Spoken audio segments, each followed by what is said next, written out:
What's up, guys? Welcome to Daily Dose of Reddit. This is your host, Zach, and today's subreddit is r/IDoWorkHereLady. This story's called, I'm 4 years old. What's your excuse? Okay, first-time poster on mobile, English not my first language. If you decide to roast me, please use spices. Cinnamon, allspice, ginger, whatever you like. Okay. I mentioned part of this story in a comment, and people asked for the full story, so here it is. Little background. Since I became an adult and stopped working retail, I get an I don't work here lady almost every month. My wife says it's something on my face. This is the first time one of my kids was present. Also, for the place that happened, in my country, we have small shops that sell fresh products, mainly vegetable. On to the story. This happened in August. We live in a coastal city, walking distance from the beach. Wow. We both had 2 weeks off from work and spend every day at the beach with the kids. We usually go early in the morning and stay until noon, and then maybe go back in the evening. That day, my wife had left early with our oldest to prep lunch, and I stayed behind with our 4-year-old daughter. As we were preparing to leave, my wife called to tell me to pick up some fresh vegetables we had run out on. The grocery store was on our way home, so it was okay. So we stop at the store, I exchange pleasantries with the owner, an old classmate of mine, and stay outside looking for what we need, while my daughter entered the store to talk with the owner's son, same age, same preschool. The owner has 2 customers inside the store. Next to me is a lovely old lady that asks if I can help put some of her groceries in her car, especially 2 5-kilogram bags of potatoes. I see no reason not to, and I put them in the car. She thanks me, half in my language, half in Russian. I replied in kind. I understand some of the language because some relatives of my grandma were from there and picked up some of the language when I was growing up. She smiles and waves goodbye, and I return to my browsing. And then the Karen emerges. I want 3 kilograms of onions, 4 kilograms of potatoes, and 3 kilograms of tomatoes. And be fast about it, I'm in a hurry. I turned around to see a middle-aged woman in a sundress, sunglasses, big hat, stereotypical Karen haircut, with her arms crossed in front of her and tapping her foot. Because the store is self-service and I'm wearing swim trunks, an old t-shirt, flip-flops, I'm having my beach towel draped over my shoulder and carrying a ridiculously huge beach bag. I give her no mind and return to my shopping. Big mistake. Karen decides to break social distancing and grabs me by the shoulder. I gave you an order, boy. I'm 40 years old, by the way. Now do it or I'll get you fired. I don't work here, I reply and take a step backwards. Don't give me that broccoli salad. I saw you helping that other woman. She kindly asked for my help to move the bags. I still don't work here. So you only help your compatriots, you little suit? What a disgrace! And goes on a very racist rant, cursing every other word. At some point, we had gathered spectators. The owner had come out, along with the kids, and my daughter decides to come to my rescue. My daughter doesn't like people fighting and finds creative ways to break them up. Why are you screaming at my father?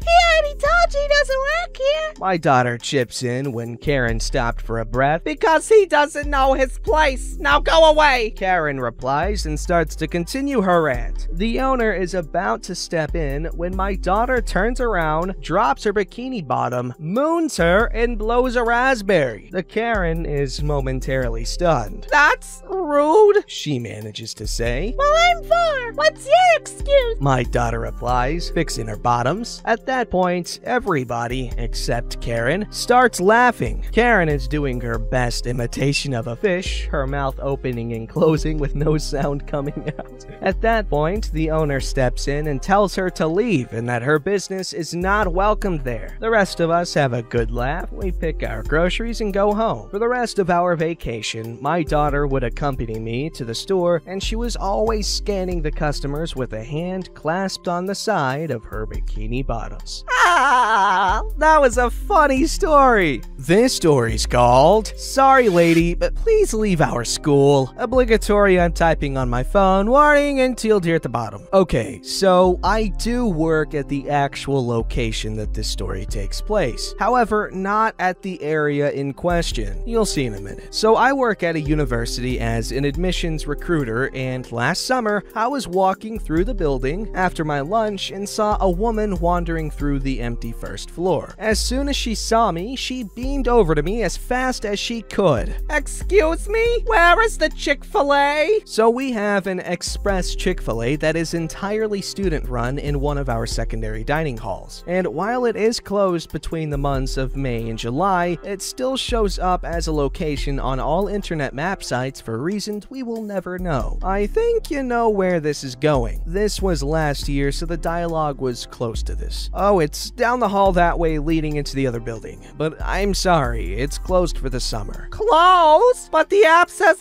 open! Oh, we don't have any control over what's online, but I can tell you it's closed like all other dining sites on campus. Why are you telling people on Google that it is open and we come all the way down here? I'm sorry, I don't work in campus dining or Chick-fil-A, so I can't say why they mark it open. But there is a full restaurant like 5 minutes up that way. But I wanted to eat here! Why are you advertising somewhere that isn't open and luring us out of here? You should be ashamed of what you're doing! Again, we didn't advertise. Let me speak to your supervisor. I need to talk to him about your store. Store? I'm an associate admissions director. I don't have a supervisor other than the director herself. And this is definitely not something she cares to hear about, but I knew this lady had a story in her head and wasn't going away easily, so I had an idea. Sorry, ma'am, but I have a presentation starting soon, but I hope you find an answer to your question. I began walking back towards the office I actually answer legitimate questions at, and sure enough, this lady followed me like an angry gremlin. As I walked, I quickly texted our secretary a short brief of what was happening, and then put some distance between me and Gremlin Woman as we entered the office. Hi, ma'am. How can I help you today? Well, I'd like to complain about the terrible business practice by your restaurant, and your employee here has no skills related to the customer service industry. I'm sorry, what restaurant? Gremlin Lady proceeds to go on a tangent about us and Chick-fil-A and restaurants management, etc. And our secretary, who has 30 years of working in higher education, has the most disappointed in humanity look on her face I've ever seen. Ma'am, we are a university admissions office, and if you don't have any questions regarding that, you have to take your concerns to someone else. No, I want to do this here! She slammed her fist onto the desk on here. I'm not gonna do that. My stuff's made of freaking foam board. Secretary standing up and picking up the phone. I'm gonna have to call our campus police, who are located across the walkway here. I'd advise if you don't want to be escorted out and possibly arrested, you should please leave our school now. At this, the gremlin's eyes widened a bit as she processed her next move.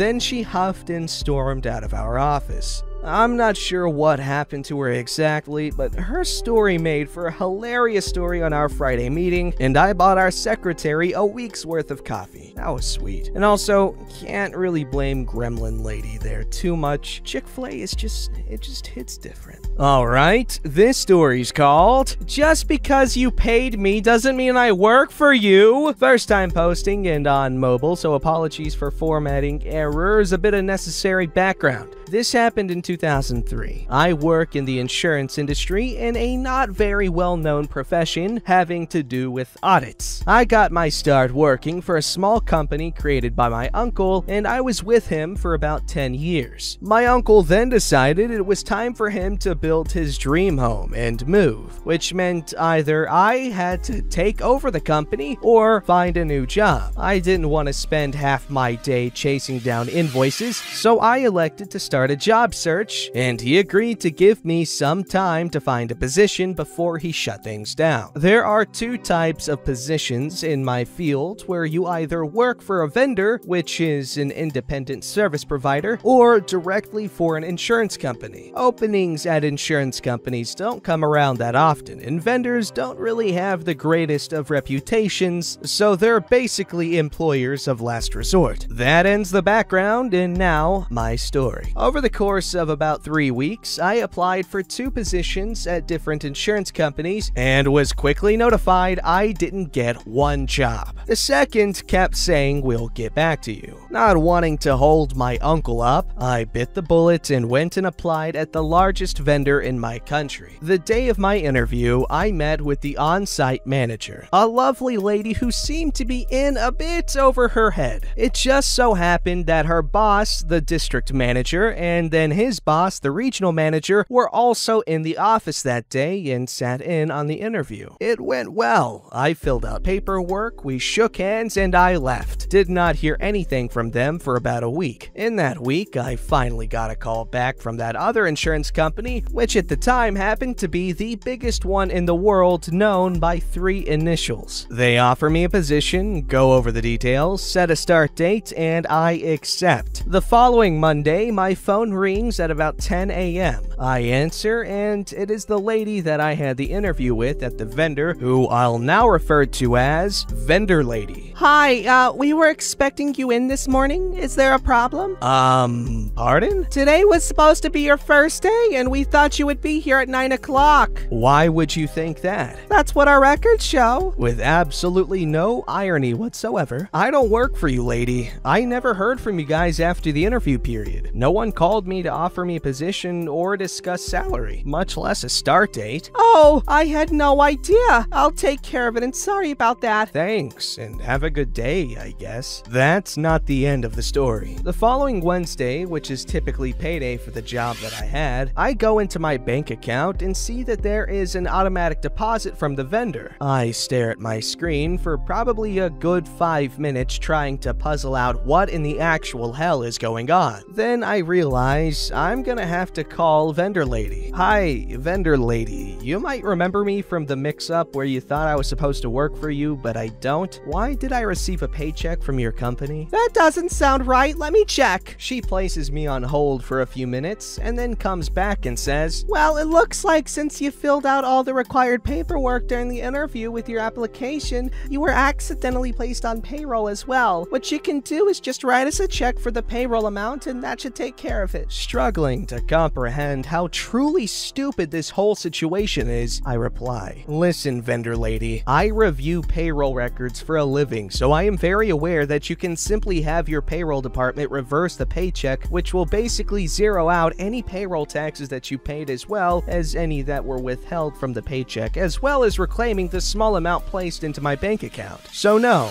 I will not be writing you a check and be paying you to not work for you. The week after that, I start work at the big insurance company, and ironically, within 6 months, both the district manager comes aboard as a coworker of mine, and then the regional manager comes aboard in a department related to mine. No clue what happened to Vendor Lady, but good luck to anyone working for her. Edit. Thanks for all the support, and I'll try to answer some of the most common questions. It wasn't a scam. The vendor company is still around to this day. It's still the employer of last resort, and sadly is still the biggest independent service supplier for my industry. I filled out all the paperwork required for direct deposit because I was told it was necessary to streamline the hiring process. I definitely did not supply them with a voided check. Also, they did reverse the direct deposit, and I never heard from the Vendor Lady again, but I would get periodic emails over the next few years to see if I was interested in doing some work for them. Lastly, the large insurance company that I ended up working for was indeed run by Hank Greenberg, and I left them after 2 years for a better position about a year and a half before the big crash. Well, that's a pretty cool story. Could have had some free money there. Hey, and don't come at me with the whole, hey Zach, morals and ethics. That doesn't apply when you're talking about insurance companies. These guys rob you blind. I'm just kidding. You did the right thing. Don't steal. This story's called Maskless Lady. This happened just yesterday, and my wife thinks it's appropriate for here. I was shopping at that inexpensive family clothing store named after a military branch. You know the one one. Old Navy. The store is mostly empty because it's the middle of the afternoon and because of you know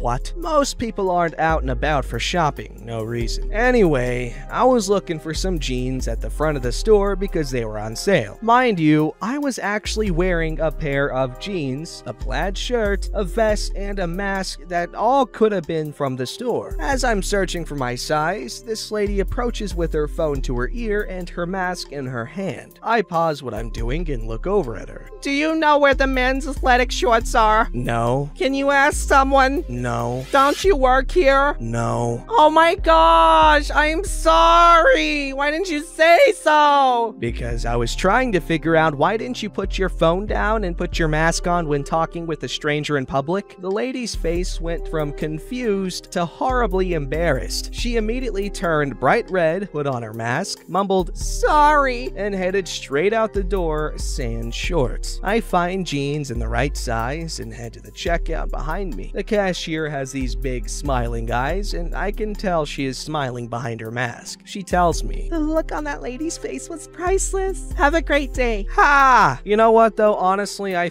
can understand that lady, the maskless lady, because I was in the airport and I was eating some Chick-fil-A and you can't eat with a mask on, so I was eating without the mask on because what else are you gonna do? And so I was walking around and you know, I'm just like, man, why do I feel like an idiot right now? I just feel stupid for some reason. I'm just looking around and then, you know, I go to scratch my mouth and I'm like, okay, cool, I scratched my mouth and I was like, wait a minute, how am I scratching my mouth? And then I realized I gotta put my mask on. And then I put my mask on. It wasn't very hard though, but the Chick-fil-A was so good. Don't forget to like, subscribe, and hit that bell to never miss an episode.